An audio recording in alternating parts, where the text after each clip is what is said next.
നമ്മുടെ നാട്ടിലൊക്കെ ഇന്ന് നിയമവും കാര്യങ്ങളൊന്നും പരിഗണിക്കുന്നില്ല. മിശ്രിത വിവാഹം ഏറി വരികയാണ്.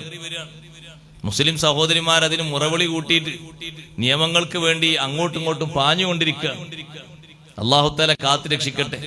മക്കളൊക്കെ നല്ലോണം പഠിപ്പിക്കണം. ഇത് മദ്രസല്ലേ? നല്ലോണം പഠിപ്പിക്കണം. ഇവിടെ എത്ര ക്ലാസ് ഉണ്ട്? +2 വരെ ഉണ്ട്. പക്ഷെ ഏന്ന് അങ്ങോട്ട് കുട്ടികൾ കുറവായിരിക്കും. അതാണ് നമുക്ക് പറ്റുന്ന കുഴപ്പം. എല്ലാരോടും ഞാൻ പറയട്ടെ, ഇപ്പൊ മദ്രസ തുറക്കാൻ പോവുകയാണ്. 7 കുട്ടികളെ ചോദിച്ചു നോക്കി ഉസ്താദ്മാരോട് 45, 55 ഒക്കെ ഉണ്ടാവും. പക്ഷെ അവിടുന്ന് അങ്ങോട്ട് 10, 15, 5, 2, 3 പെറുക്കാനേ ഉള്ളൂ. നമ്മളെ കുട്ടികൾക്ക് അത്യാവശ്യം ഒരു ബോധെത്തുന്ന സമയത്ത് നമ്മൾ അത് നിർത്തി, അത് കരിച്ചു, ഇനി മതി, മരവിപ്പിച്ചു. പിന്നെ ഈ കുട്ടികൾ എവിടുന്ന് പഠിക്കും? ബാക്കിയൊക്കെ ആൺകുട്ടികൾ കച്ചവടം, ബാക്കിയുള്ള മേഖലകളൊക്കെ പഠിക്കണം.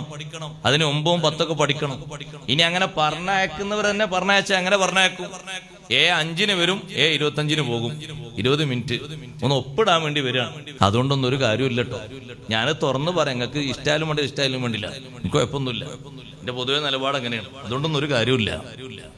പഠിപ്പിക്കേണ്ട ഘട്ടത്തിൽ ആ 1 മണിക്കൂറെങ്കിലും ഒന്ന് പറഞ്ഞയപ്പിച്ച് മട്ടത്തിൽ പഠിപ്പിച്ചില്ലെങ്കിൽ പിന്നെ നിങ്ങൾ ദ്വാരക്കാൻ എഴുത്തുന്നിട്ടൊന്നും കാര്യം ഉണ്ടല്ലോ.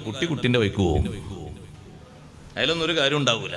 നല്ലോണം പഠിപ്പിക്കണം, ദീന് പഠിപ്പിക്കണം.